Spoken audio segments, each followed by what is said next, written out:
um,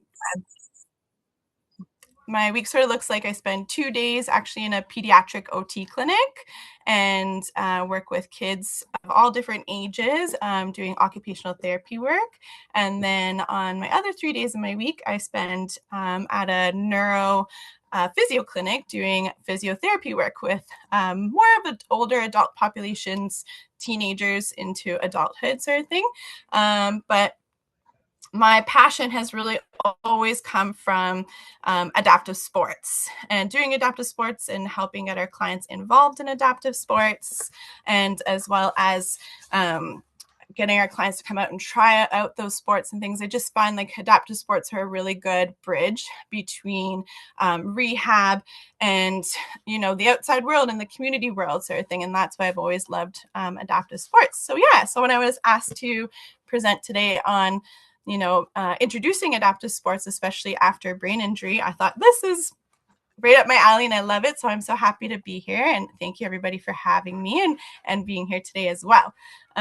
So I wanted to, like I was mentioning, I really wanted to show you guys rediscovering that possibility that is available to you through adaptive sports after having a brain injury. So in my work in neuro rehab, I've obviously had the privilege of walking alongside a lot of people during some of those like really hardest chapters of their life. And something that I've learned is that the recovery isn't just about just regaining movement, right? That rehab side of things. It's about rediscovering possibilities as well, right? And that's where that gap is that I was saying is we don't want to just focus on regaining that movement. You know, sometimes we sort of reach a point where, you know, we're at the stable point and we need something new and something exciting. And that's where rediscovering possibilities through adaptive sport can be really exciting. And so I've worked with so many clients over the years, and many survivors will tell me that they feel stuck sort of kind of between these two worlds, and they're not sure, they're no longer who they were before, but they're not sure who they're allowed to kind of become next, is sort of what a lot of survivors have told me over the years. And so that's where today I really want to talk about something that lives sort of in between those spaces, sort of who they were and who they can go to next. And that's where I feel that adaptive sport really falls into, and how it can really help open doors for everybody and for people who didn't know that were still like these things were available to them. And so that's really sort of what we're going to kind of get into today. Okay, so just a quick little slide here, just talking about what adaptive sports really means after having a brain injury.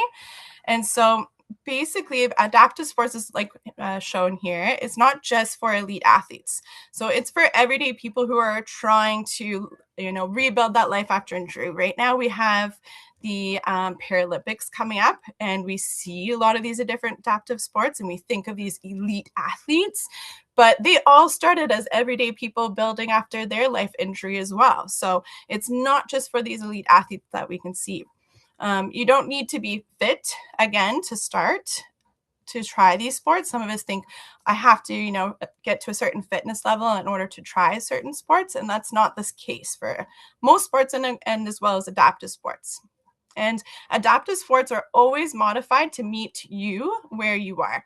So there's seated options, there's one-handed modifications, there's lots of fatigue-friendly modifications as well that they can do, and cognitive-friendly environments and modifications that they can make as well. It's meant to meet you where you are at.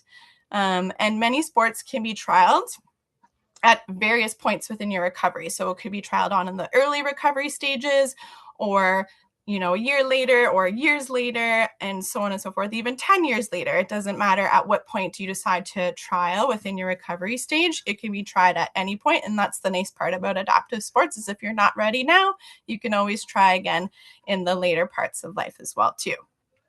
And so, and even as your mobility may change along that time frame, and in your recovery, that means you could be using different mobility aids along the way, or have different changes with vision or balance along the way too. And that's still okay. You can still fit into adaptive sport as you go along. So I want to normalize some of the common fears that are surrounded around trialing adaptive sports for the first time. working with a lot of clients in the clinic, both actually in pediatric and in an adult population as well. We often hear a lot of concerns like, what if I'm too slow? Or what if I get too tired too fast? Or what if I can't remember the rules? Or if people notice I'm different? Those are really common fears. And these fears are rooted in like real lived experiences, right? The fatigue, the cognitive challenges, your loss of confidence, and even social comparisons. Those are all rooted in real lived experiences, those fears. And so for many of our clients, sports is used to represent like your identity and your competence or your independence along that way.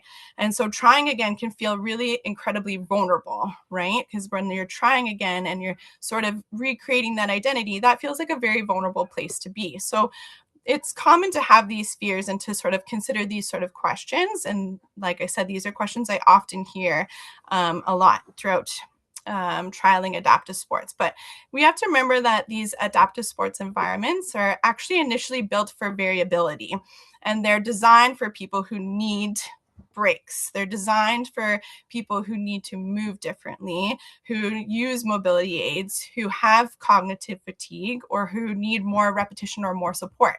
These environments are designed to help you with those fears of fatigue or the cognitive changes or loss of confidence. Sport is derived around that, right? So in these sort of spaces, in these environments, being slower isn't failing in these environments. It's actually expected. That's why these environments are built for these variabilities. And forgetting these rules of the game, which is, like I said, is a common fear, is not embarrassing. It's actually very common. Other people are also feeling that same way or experiencing those same fears. And taking our break, right, that isn't a sign of weakness. That's a sign of us being more self-aware, right? And so that's where these environments through adaptive sports can really build through that variability to help you. They're designed to help you through those common fears. Excellent. Everybody's doing okay? So I, as a physio assistant and OT assistant, I basically help sort of build that gap between therapy and real life sort of thing, right? When we meet our certain goals in therapy and now we're trying to, bridge out into community and get into real life and more interaction sort of thing, I help build that gap and create this like safe space for sort of living again and not for performance, but to get out there and live and enjoy, and that's where sort of sport comes in. And so, along with a lot of the physical benefits that we can obviously understand that are associated with participating in sport and adaptive sport, there's also a lot of many other really great benefits that come along with it that's beyond that physical recovery. As we have here, there's a lot of cognitive benefits that are associated with participating in adaptive sports. And I think a lot of people think sport equals exercise, right? But after a brain injury, it's so much deeper than that. It has these wonderful cognitive benefits. So it improves attention and processing through meaningful activity. It helps us rebuild dual tasking, like movement and thinking, being able to do two steps at one time. And it supports our neuroplasticity, but in real world environments. Our brain is ever changing and is plastic, and we can keep molding it and sculpting it and creating these new neural pathways, right? But instead of just doing it in that rehab setting, we're also going to be implementing it into real world environments, which is functional. There's also a lot of emotional benefits to participating in adaptive sport. So it helps us to rebuild our confidence. It helps us to reduce our fear of movement and creates moments of success again, which is a really strong emotional benefit to feel that success. It helps us shift the identity away from being that patient, that rehab patient, and into being a participant, somebody who's a part of something. And that's a really big shift for a lot of people to make. And that's where those fears come in that we were talking about earlier, right? And that's where we're here to sort of help along the way. There's a lot of really great social benefits associated with participating in adaptive sports as well. So we get that community without needing to explain your injury because you're around other people who may be going through similar things as you, right? And you start to develop this community that also holds you to showing up every week at practice or coming and giving it a try, right? That community that's there to support you and encourage you. Just lots of really great social benefits around, especially a lot of our team sports, but also our individual sports as well. Because in that individual sport, there's a lot of other people that are also doing it that want to come in and talk about it and do it with you and encourage you and tell you their story. And so there's a lot of really great social benefits in building that community when you get out into sports.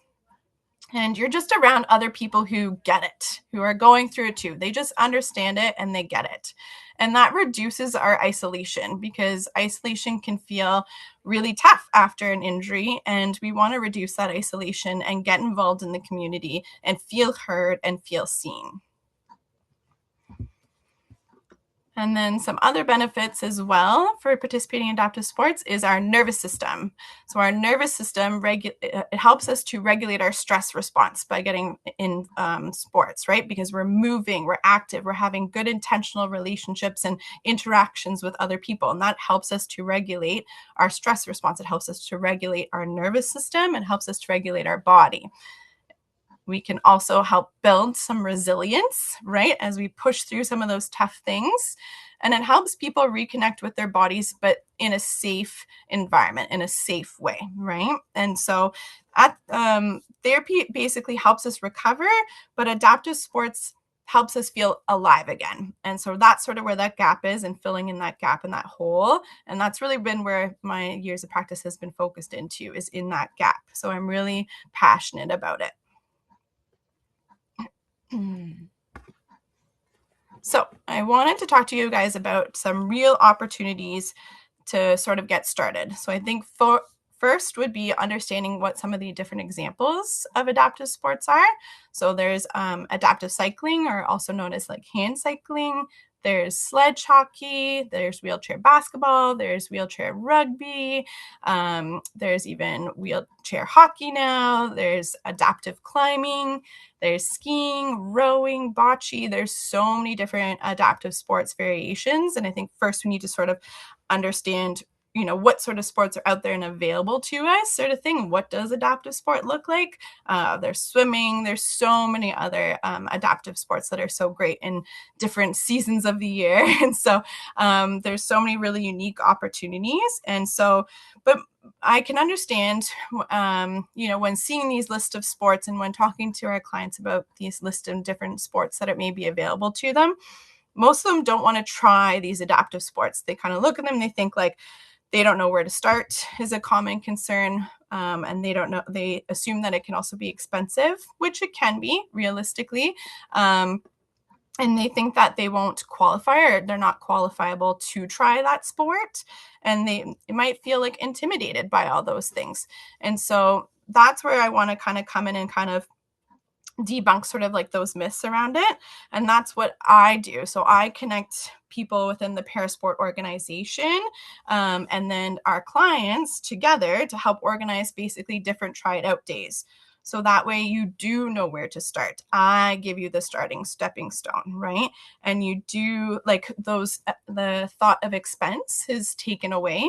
A lot of these try it out days are free for people to come out and give it a try before you make the ability to like that decision to buy equipment and get like fully involved, right? So in the beginning, we want to just try something out without having to buy, the wheelchair, the sports chair, or having to buy the hockey equipment or the rock climbing equipment or things like that. We want to go and try these things out before we can do it, because those pieces of equipment in the long term, yes, are free, but on the try it out days, you're able to come in and utilize these pieces of equipment for free.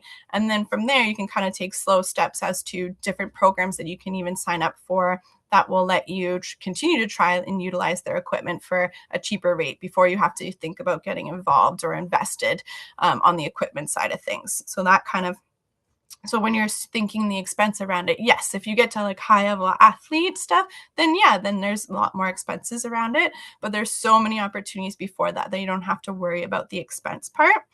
And again, thinking that you don't qualify, as we were saying, that's why people don't want to try sometimes.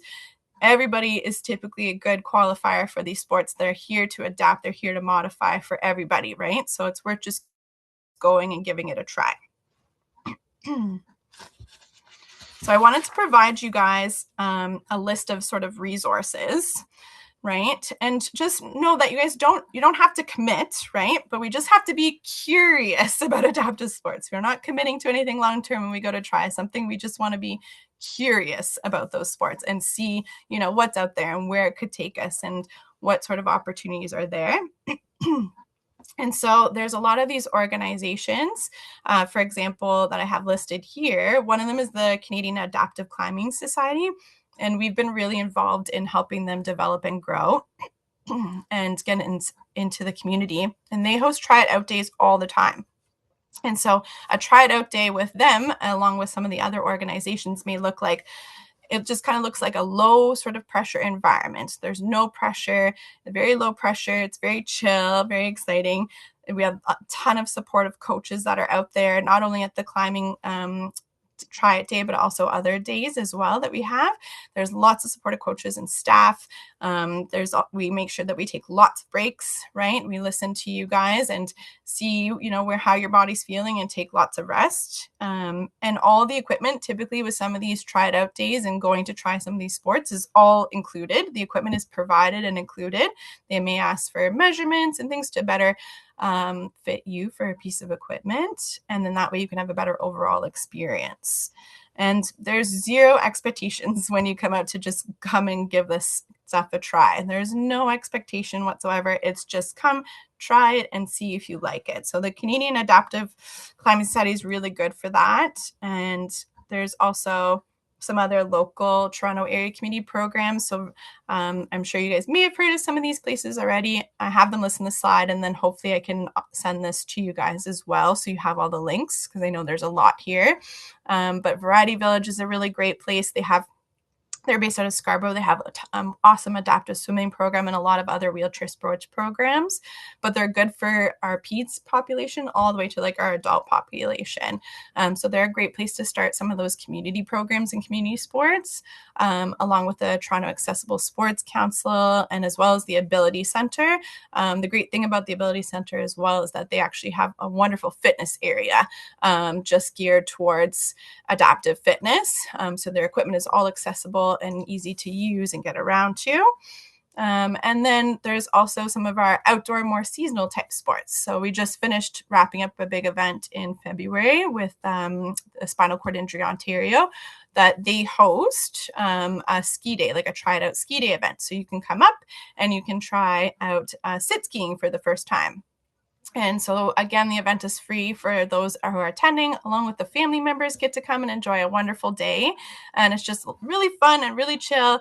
And you get to try out adaptive skiing and see all the different forms of adaptive skiing, whether it be sit skiing or there's track 3 or track 4. And it's just a really fun, beginner friendly environment. And that it's out there and accessible for everybody to come and give a try. Same thing with Hand Cycling Clubs of Canada. They have a really great club of cycling and a really great community that's there for people. And so it's really good for people in the summertime to get out and transition between some of those snow sports into our summer sports and just get outside and enjoy outside. And these, again, are just such great low pressure environments where these equipment and things are provided to you to come out and give these different sports a try. So remember, you're just giving yourself permission to explore these things. We're not trying to create this whole new identity and this whole new thing yet. We're just trying to give ourselves permission to go out and explore. And so these resources, that I provided you guys is a list of various adaptive sport programs and resources that are in the community. But also, please feel free to reach out to myself as well too, or I can provide you guys my email. A lot of these communities I'm already sort of connected with. And so what I usually do is when they're hosting local try it out events that are coming up, then I'll send an email out to a bunch of clients being like, hey, Variety Village is offering this. If you want to come check it out, come check it out. Or Track 3 is offering another ski day event. If you want to come see, come check it out, and I'll list all the info. And then of course, if you have any questions, feel free to ask me any questions about the events and things like that. So I'm already sort of connected to all these resources that you guys have here, see listed here. So I could include you as well on that list to be put out. Okay. And then, you can kind of be an understanding of when those try it out days are and come out and give something a try. So I just really wanted to say thank you so much for your time today. And I actually just wanted to kind of get into some questions from you guys and see sort of where you're at with stuff and how you guys feel, because I know that recovery after a brain injury is it's not a straight line, right? And so this is where I feel like adaptive sports comes in really well. I know that recovery after a brain injury it's layered and it's personal, and it continues beyond the walls of a clinic, right? And that's where community and adaptive sport is just so important. And so I really want adaptive sports to be one of those ways that you can kind of begin to reconnect, that you can get into the community. You can reconnect with movement. You can reconnect with yourself, with the community, just using adaptive sports to reconnect. And sometimes the next chapter just begins with something as simple as just giving it a try, right? And that's why those try it out days are there, to sort of take away some of those fears and those maybe misunderstandings behind some of the adaptive sports, and just give something new a try and get out there. And so, yeah, just wanted to open the floor to you guys and sort of see what your thoughts are on adaptive sports, maybe what your concerns are, if you had any questions about,